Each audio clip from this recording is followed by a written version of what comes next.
Angkatan bersenjata Ukraina kembali terima kerugian total di wilayah Kasovyar.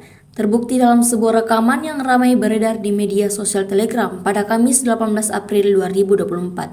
Dalam rekaman tersebut menampilkan detik-detik kedatangan bom FAB Rusia di sebuah gedung yang dicurigai menjadi tempat berkumpulnya prajurit Angkatan bersenjata Ukraina. Tampak dalam rekaman ledakan dahsyat terjadi secara berulang kali pada posisi musuh. Gedung-gedung yang ditargetkan Rusia seketika runtuh seperti yang terlihat dalam rekaman. Tidak diketahui pasti ada berapa jumlah korban jiwa dalam insiden ini.